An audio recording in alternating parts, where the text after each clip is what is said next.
When he was dying, he said to me, look, between the ages of 20 and what I am now, which was about 77 years old, he goes, it went like this, right?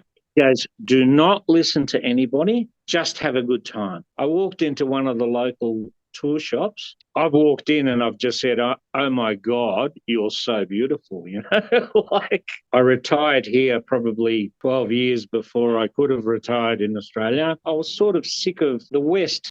They're all nanny states now, controlling people. Why am I lucky? I just chose my destiny, and they're sitting there struggling, working, paying taxes, and they're not young men. The government wants to become the number one medicinal cannabis supplier in the world, Thailand. So we're going to register and we grow marijuana for the government. And they're paying Western style prices. They're paying around $2,800 per pound. A good thing over here, there's no red tape for anything. You know, you don't have to go to the doctors to get a prescription. Go to the pharmacy, tell the pharmacists here are like doctors. You tell them what's going on and they'll give you what you need. This is Dan of Vagabond Awake, and today we're lucky to have John on the channel. When I heard about John, I thought you guys would want to meet him because unlike many expats that want to move to a city that's full of other expats, John's moved to an area where he's one of the only expats, if not the only expat, and he's in a smaller village. So I thought you guys would want to hear the story about that. John, welcome to the channel. We're excited to have you on here. Yeah, hi Dan. Hi Shang. Hi viewers. Nice to meet you all. I'll try my best to give you my story. Where in Thailand are you, John? And how did you end up picking that part of Thailand? Well, I'm in Nakhon Si Thammarat, which is the province, and I'm about 30 kilometres away on the beach. It's called Tassala, Thasala. And 7 years ago, I went to Samui for a holiday. Michael is a friend of mine. We got seriously drunk on the plane. We hadn't been on a holiday for years. And we ended up in Chaweng Beach at a bar called the Chandelier Bar, which was on the beach. And the chandeliers are made out of plastic water bottles. And we sat there for a while, and I walked into one of the local tour shops. Straight away, I met my now wife. I've walked in and I've just said, oh my God, you're so beautiful, you know. And then I walked out. I asked her out a few times and she always said no. And then she ended up coming and having a drink with me. And we've been married for the last 7 years. Wow, great story. And this is her hometown. How big a town is it? Like, how many people are there in that village? There's about 5 or 6 villages here that total 100,000 people, but they're spread out. And our village has about 13,000. Do other expats live around you? Do you have any other expats in the neighborhood? There's only one I know of, and it's a Swedish guy. And he only lives here for 3 months of every year. And then he goes back and sends money back to his Thai family. And eventually he'll retire here. He's only about 400 meters away. Are you learning to speak Thai? I'm learning. By no means am I very good. Right. It makes it harder because my wife speaks perfect English. She speaks English very well. She's educated. Yeah, slowly, I get by, but I like it. I like mingling with Thai people. I love it. Oh, yeah, they're great. So where in the world are you from? Melbourne, Australia. It's a beautiful place. And you've been in Thailand, you said, for 7 years? Probably around 6.5 years. Did you explore other parts of Thailand before you ended up where you are? I have since living here. I've been everywhere. And my favourite places are Koh Samui. We own a home there as well. My wife's ex-home, which we now rent out, on Chaweng Beach, and we built a home here in Tassala. So what's your general overall feeling? Are people about as friendly there to you as they are at home? It's a lot more friendly. You can't compare, I don't think, any Western country to Southeast Asian countries. The people are really well behaved. You never see road rage. You never see anybody raise their voice. You have an accident, people will come out and say, don't worry, it's an accident. You know, they're Buddhists. Buddhists are the best people in the world. So is this your first time living in another country? I lived in Greece for about a year when I was, 18 years old. I loved the Greek islands. I loved everything about it. I haven't been overseas a lot. I've been to Indonesia, Malaysia. But yeah, as soon as I got to Thailand, this place is beautiful. Why would a guy like you move to another country? And what is it about you maybe that's different than people that are staying at home? I do things on the spur of the moment. Yeah, I love having a good time. My father died 7 or 8 years ago. And when he died, he looked at me. He had dementia, so he couldn't string a sentence together. But when he was dying, he said to me, look, between the ages of 20 and what I am now, which was about 77 years old, he goes, it went like this. Wow. Right? He goes, do not listen to anybody, just have a good time. And I think that's the way I've always lived my life anyway. Yeah, and I was sort of sick of the West. They're all nanny states now, controlling people. There's mass control of everything. Your taxes, the way you drive. And when I came here, I just felt freedom, felt free. Yeah, this is the place. It's like Australia back in the 1950s. Other than the freedom, it's really hard. I totally agree with you. It's hard to really talk about how important that feels. What else do you feel like you get there maybe that you're not getting back in Australia? I retired here probably 12 years before I could have retired in Australia. Wow. My money goes 10 times further. I always dreamed of living close to the beach. All my friends here are Thai people, and I love it. Absolutely love it. I've always been a homebody. I like my own company or, the company of my family. If I retired, say at 67 years of age in Australia and got my pension, I would still struggle to make it through, the rest of my life. Whereas over here, yeah, I like the weather. It's never cold in the south. Never.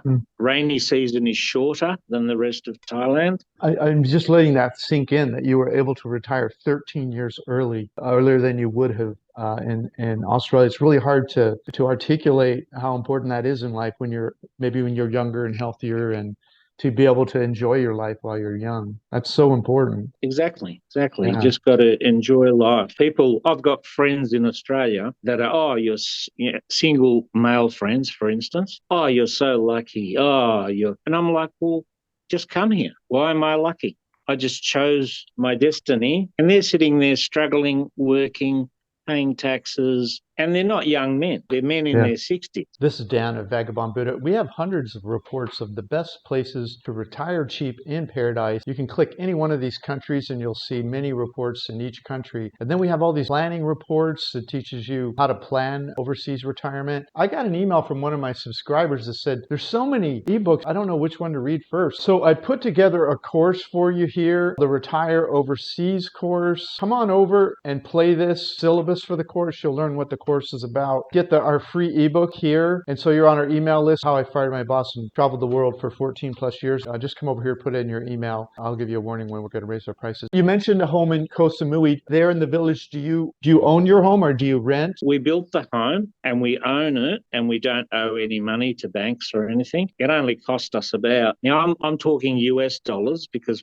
most of your viewers probably, it cost us about $40,000 US. And that includes, it's a third of an acre. Wow. And that includes a 2-metre concrete fence all the way around. It's only a 2-bedroom home, but we don't need a bigger home. And so what are some of your other costs, just to give people an idea? Your utilities, maybe your electricity and water, that kind of thing. Yeah, I worked it out, $30 US for everything a month. Now, we have 3 air conditioners going. I've got spotlights all over the property, probably $25 US for the electricity, $1 or $2 for the gas per month, and water, another $2. Water stations where 20 litres costs you $5. Wow. Which is only, I don't know. Is that reverse osmosis, like drinking water? Yes. And what about internet? Do you just use your phone as a router, or do you also have Wi-Fi there? The Wi-Fi costs about $8 US a month. It never slows down, and I use it all day. and my mobile phone, $5 or $6, and that's, unlimited. In the villages, it's always cheaper. What do you spend per month roughly on groceries, would you say? I think about $150 a month, because over here we have day and night markets. Now, you got to be silly to go to the supermarket to do your shopping. It's way more expensive. Yeah, the markets is where you get all the bargains. 𝗪cie is a fishing village, and as the boats come in, we can buy seafood straight off the boats. Yeah, it costs you nothing. It's just cheap. Do you have an idea what maybe you're spending per month on restaurants? As far as restaurants go, I go every day for brunch. That costs me about $1.20, and for that, you get a huge meal plus a soup, and it might be a pork soup. It's dirt cheap. And then if you want to go to a fancy restaurant, well, that might cost you $10, and you'll get, a massive snapper. Do you own a car or a scooter, or how do you get around, and what's your budget for that roughly? I have a big Ford 4x4, four-wheel drive. We've got two repayments left on it.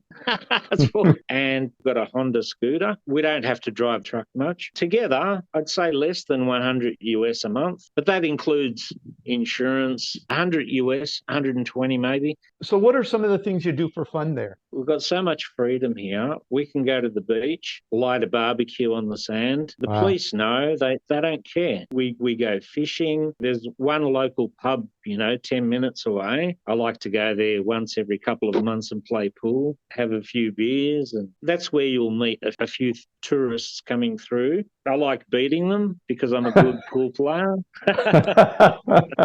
But I used to play A grade in Australia. I've been playing since I was 8 years old. I was the same way. My father had a pool table, and he used to have parties at our house, and he would invite his friends over.